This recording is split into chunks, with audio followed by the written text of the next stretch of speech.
Video will go over if you selected the option that your client has a valid, unexpired housing voucher. So you click this link. This is what the window looks like. Consent required.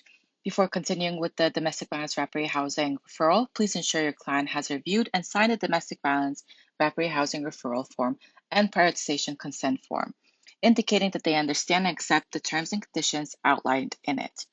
And as you can see, there's options for different languages as well. If meeting with the client remotely, a signed digital copy is acceptable. And you just check the box attesting that the applicant has signed the form and that the agency has retained a copy for its records.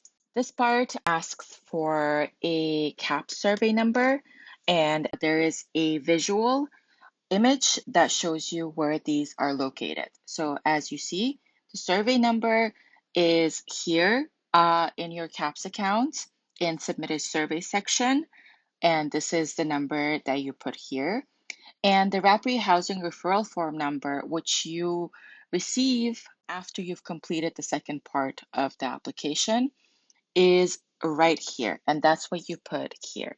For our references, I'm just putting in random numbers. Your first name, last name, this is the part that you have to put, and your email address, agency through which you're referring the client. So it has different options, which may be more than listed here. But for our reference, let's just choose Brooklyn Family Justice Center. This part asks you to ask your client what type of housing voucher or shopping letter does your client hold. And as you see, there are different options available, such as FEPS A, FEPS B, City FEPS, Section 8, and an option for other if the voucher is not listed here. And then it asks for the expiration date on your client's housing voucher or shopping letter. And it's in the month, date, year format. And again, it should be found on the copy of the housing voucher or shopping letter. When you select the date of expiration, you'll see this window pops up. And if you click this arrow, there are different options for different years. If you click that year, it will show you a selection of different months. For our example, let's select May 2026. And right under, it will explain my selection for that specific date. So it says, please note, if your client is selected, they must have at least 2 months of remaining validity on their voucher or shopping letter to be connected to a housing program. We recommend continuing to support your client and keeping their subsidy active. You may continue to submit this referral as long as the subsidy is valid of today's date. The reason that I selected May 9th, 2026 is because if, for example, your client was selected for a DVRH program in January and they're connected to that program, their voucher, as it states, must have at least 2 months of remaining validity on their voucher or shopping letter when they're connected with that DVRH program. Again, if the client was placed in January or even February or even March, a May 2026 expiration date should be fine. So then you click next. So this is important. If you didn't make a selection and you try to click next, it's going to give you an error. There is this red pop-up box that says one or more required questions were left unanswered. It's important that you answer every question in each section and each window in order to move forward to the next part. Steps A. Next. So before continuing with this referral, you must read the following information out loud to your client.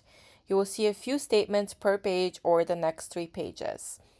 This new referral form is very instructive and very informative. As we'll see in the next windows, there is going to be an instruction for you to read out loud several statements to your client. And there will be sections that you don't have to read out loud, but that you have to take a moment to read yourself. So, next, and there is the instruction, it says read out loud. And this is the statement that you have to read out loud to your client. The statement says, and it has to be entirely read. The statement says the Domestic Violence Rapid Housing Program, known as DVRH, can help you navigate the housing market so you can use your housing voucher shopping letter to secure and maintain safe housing. Please note that because program spaces are very limited, most clients who are referred to this program are not selected. I recognize the urgency of your situation and your right to safe, stable housing, and we should continue to explore other housing options. Next, another statement that you have to read out to your client completely. Only the information you provide in this form will be used to make program selection decisions. Information from other applications, including demographic details such as race, gender, will not be used. You will likely find out about the outcome of the DVRH selection process within 2 months. If you're selected, securing safe housing can take anywhere from 2 to 6 additional months. If there are immediate threats to your safety, we should work together to secure immediate support, even if temporary. Click next. Another instruction to read out loud this statement completely to your client. So this form is designed solely for housing related purposes. You only need to answer what is asked. I will not share anything we discussed while completing this form without your permission, unless you're at risk of harming yourself or others. Additionally, if a parent abuses, harms, or puts their children at serious risk of harm, I am required to report it. Some questions may feel challenging or uncomfortable. We can take a break at any time, and you always have the option to decline to answer. You might also notice that some questions are repeated from our previous conversations. This is to ensure we have the most accurate information. If you have any concerns about privacy or how your information will be used, please let me know and I can provide more details. And there is a reason why these statements are important to read out loud to your client fully, because it does have some information not just about the DVRH program, but it also has information about your duties as a mandated reporter and letting the client know that you have duties as a mandated reporter. And as mentioned here, it says, I will not share anything we discuss while completing this form without your permission. And again, unless you're at risk of harming yourself or others. And there's also trauma informed language that's incorporated as well that lets the client know that they can take a break at any time and they always have the option to decline to answer, as we will see in the selections that they are provided. Next window, as you see, there is no read out loud instruction. So this window is to take time to read it yourself. So you're about to begin 2 sections focused on your client's circumstances, risk of severe harm and barriers to securing safe housing. There are guidelines for you to complete these sections, some guidelines that you can follow. So if you already know the answer to a question, confirm with the client to ensure accuracy. If you're unsure or don't have the information, ask the client directly. Use trauma-informed language and non-judgmental language. Only ask for necessary details. Avoid probing deeper than required. Respect the client's comfort level and boundaries at all times. There is some terminology that's used in the form that's defined here. So first one is person causing harm. That's going to be used often, and it's otherwise known as PCH, which is defined as any individual who is using violence, exerting control, or engaging in other abusive behavior towards the client. This could be intimate partner, a family member, or any other person in the client's life. Then there is the term weapon defined that's used in the form. Any object used with the intent to cause harm. Weapons include knives, firearms, or other dangerous objects such as blunt instruments, sharp tools, or terms used to inflict injury, such as bats, bottles, heavy household objects. So, next, this is the first section that you will see that's titled Risk of Severe Harm section. And as the next statement says, this section involves discussing experiences of violence and abuse. Please approach these questions with sensitivity and care. And next statement, bolder in red, says if a client is in immediate danger, call or text the New York City's 24-hour HOPE hotline. And there is a number for the HOPE hotline for shelter information. And then there's a link to the Home Plus program for a pendant alarm system that's available all across 5 boroughs in New York City. And of course, in emergency, call 911, but do let your client know that calling 911 does include police involvement. And then next, it instructs you to please ask your client each of the following questions. So these first set of questions that you see here, you will have to ask the client out loud. And in the questions, there are pronouns he, she, they used. He, she, they refers to the person causing harm. If you know the PCH's pronouns already, please use those when reading the questions out loud to the client. For example, if you know that the PCH's or person causing harm's pronouns are he, you can start with, for example, the first question: has he ever used a weapon against you or threatened you with a weapon? Or in the case that the PCH's pronouns are she, you can ask, has she ever used a weapon against you or threatened you with a weapon? You have an option to select yes, no, or decline to answer, and you let your client know as well that they have the option to choose yes, no, or decline to answer when answering these questions.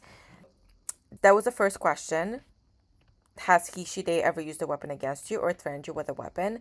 Next question is, has he, she, they threatened to kill you or a member with your family? Do you think he, she, they might try to kill you?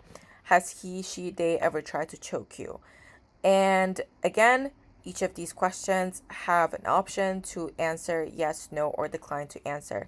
And all the questions that you will see that are continued in the next window, they're specifically asked to assess the client's risk of severe harm. And that's why it's titled the risk of severe harm section. So for today's example, we'll just put yes for the first question, no to the second question, no to the second question, and yes to the fourth question. So next, questions asked to assess risk of severe harm, continued in the next page. Does he, she, they have a gun, or he, she, they can get one easily? Yes, no, or decline to answer. Is he, she, they violently or constantly jealous, or does he, she control most of your daily activities? Yes, no, or decline to answer, and that's continued. Have you left him, her, them, or separate after living together or being married? Continued. I won't read all of them out loud, but you are required to ask and answer all of these questions for your client. Do you have a child that he, she, they knows is not his, hers, theirs? Does he, she, they follow or spy on you or leave threatening messages?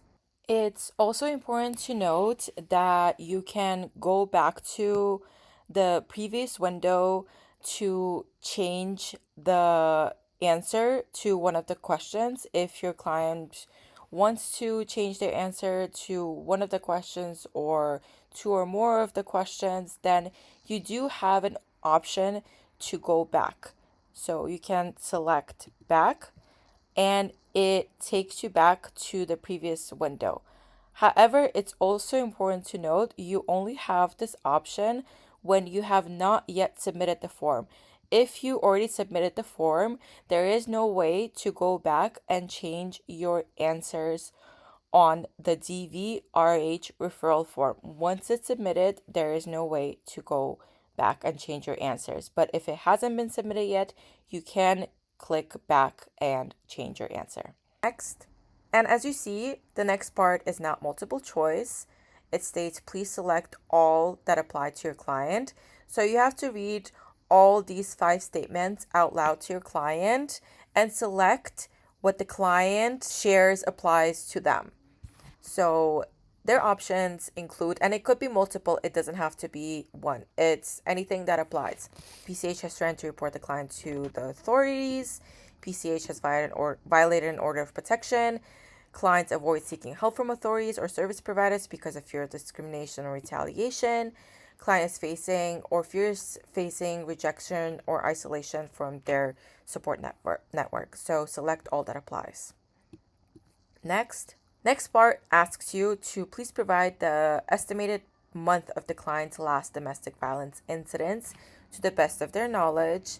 And as we'll see in the date selection, the date doesn't have to be exact, it's to the best of their knowledge.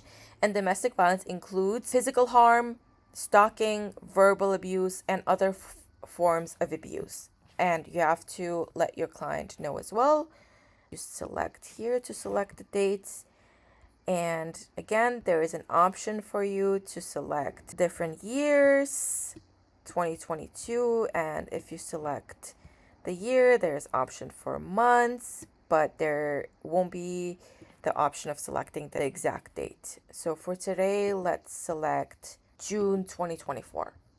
Click next. This is the final window for the risk of severe harm section, but it is not the last window of the application. As you see, we're still on page 13 of 18.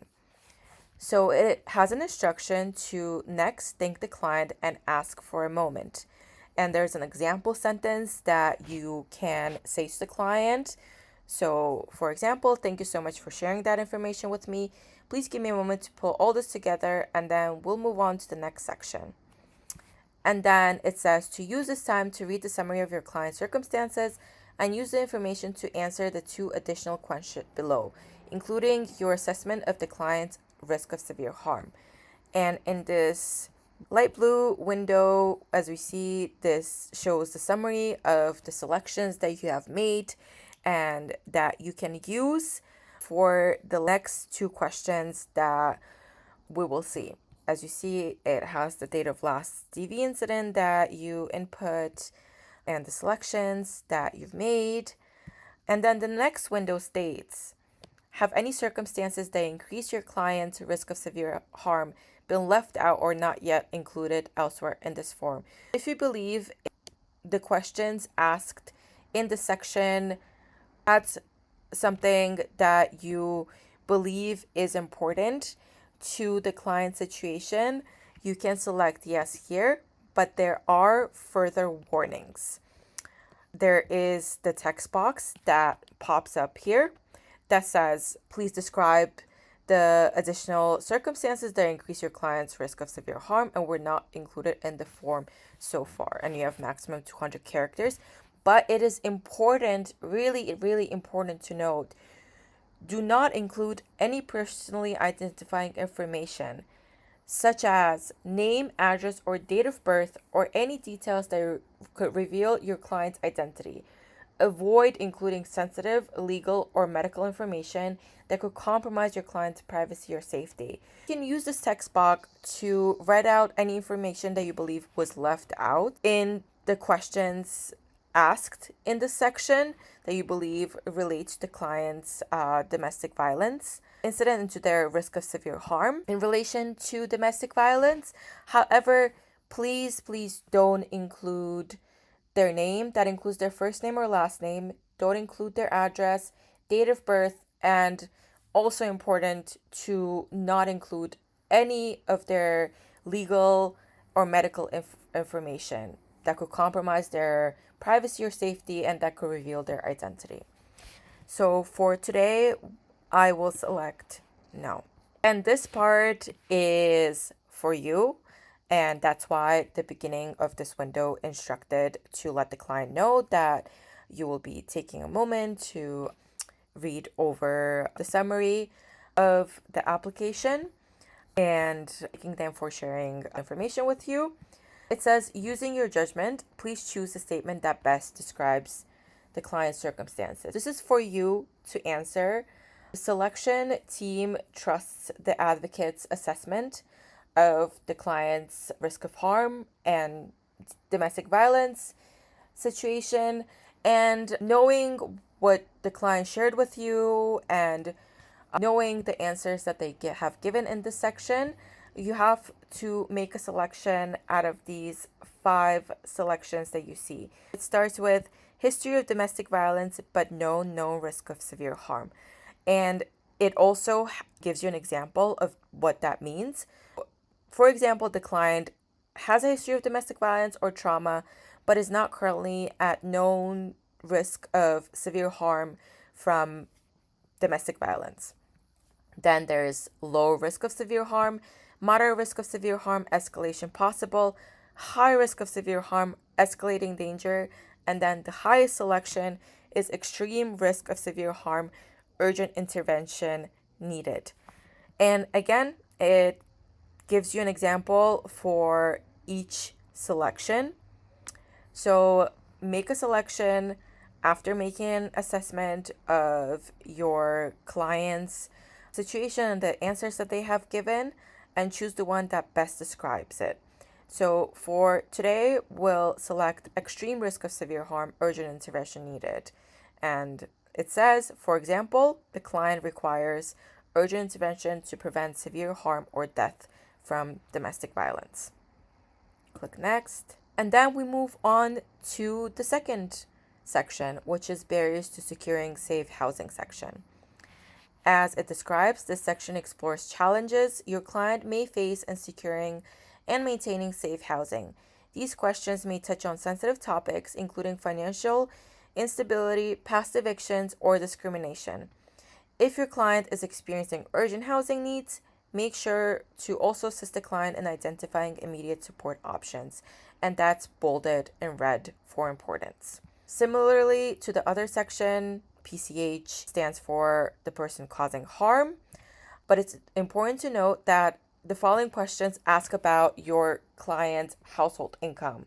And please clarify for them that this household does not include the person causing harm. When a client's income, or when the client shares the income or what benefits they receive with you, make sure that they're not including the person causing harm in their answer.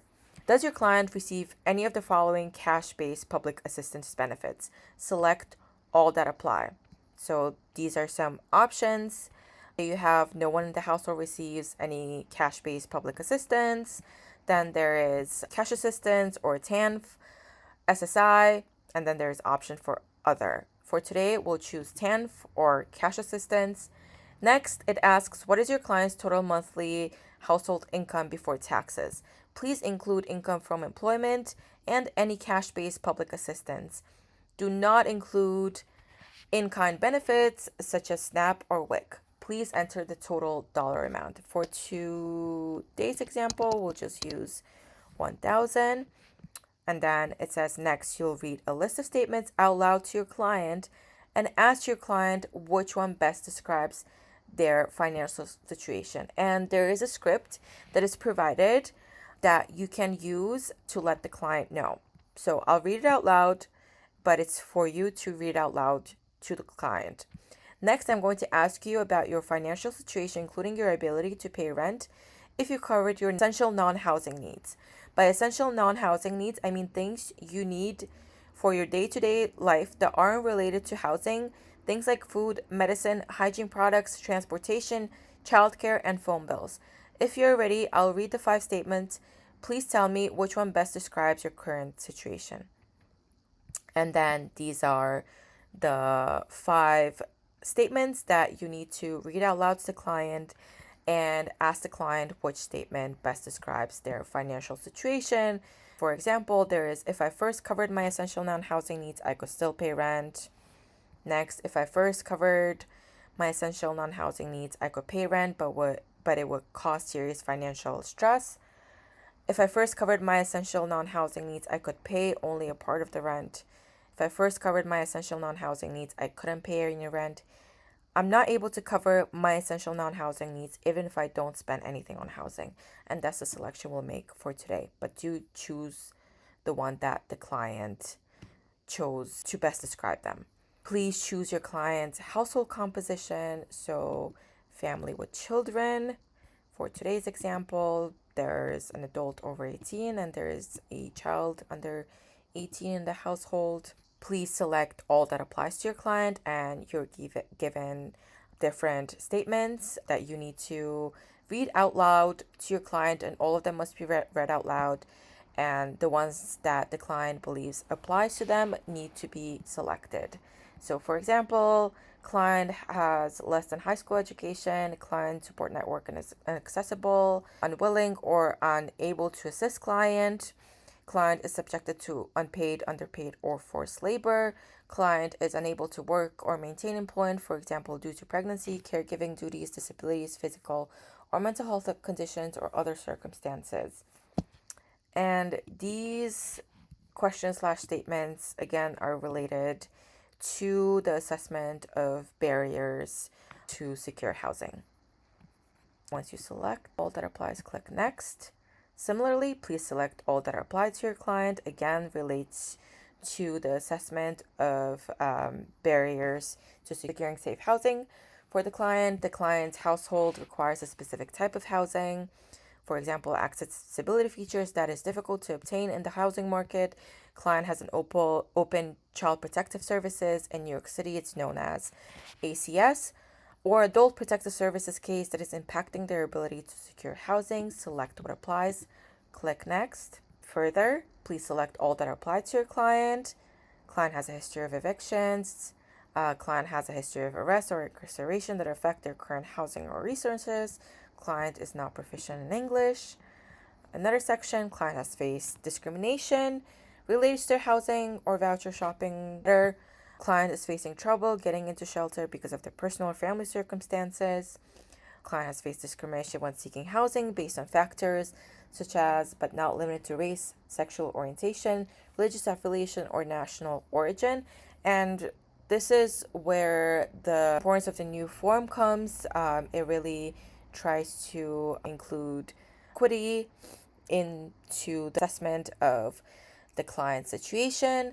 For today, we'll just make the selection in relation to discrimination when seeking housing based on factors such as, but not limited to, race, sexual orientation, religious affiliation, or national origin. And similarly to the risk of severe harm section ending, this is what the ending to the barriers to secure, safe housing looks like. But it all similarly instructs next, thank the client and ask for a moment. For example, you might say, thank you so much for sharing that information with me.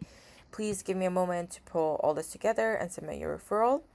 And then use this time to read this summary of the selections that you have made for through the client's answers, and use that information to answer the two additional questions below, including your assessment of the client's barriers to securing safe housing without access to DVRRH. Here's a summary that was selected. And again, have any circumstance that impact your client's ability to secure safe housing been left out or not yet included elsewhere in the form? If you believe that the question asked left out and important information that is related to barriers to securing safe housing, you can select yes here, and there's a text box that pops up. But again, there is an important notice highlighted in red that says do not include any personally identifying information such as name, address, or date of birth, or any details that could reveal your client's identity. Avoid including sensitive legal or medical information that could compromise your client's privacy or safety. So we'll select no. And then finally, it states, considering the barriers your client faces and the resources they currently have, how difficult would it be for them to use their housing voucher or shopping letter without support from DVRRH? There are 4 different options for you to choose.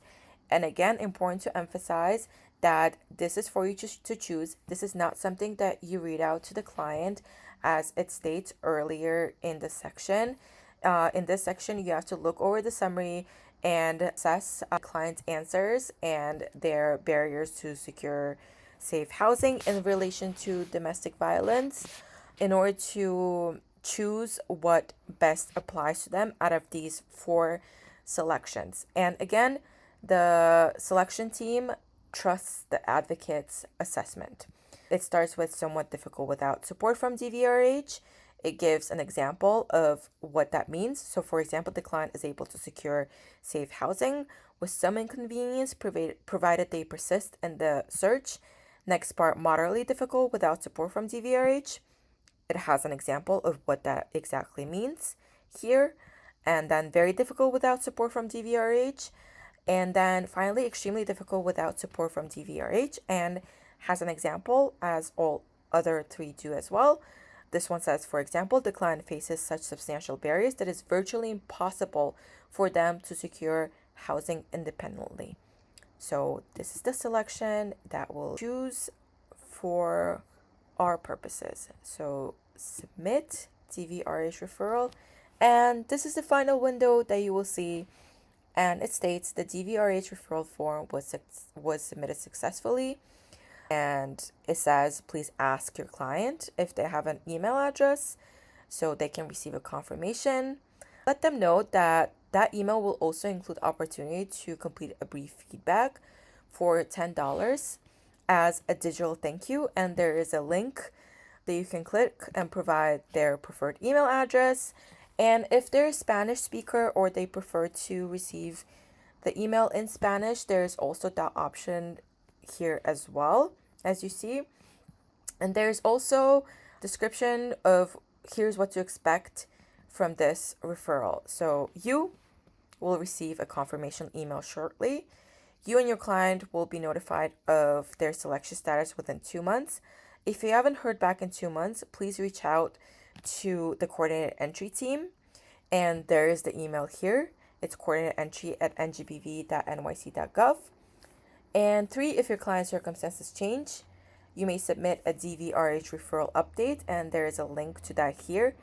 And that's within 6 months of the original referral. If it's been more than 6 months since you made the referral, a new referral is required. Please refer to the confirmation email for further details, or you can contact the coordinated entry team through the email listed here for further assistance. So that's it. Thank you.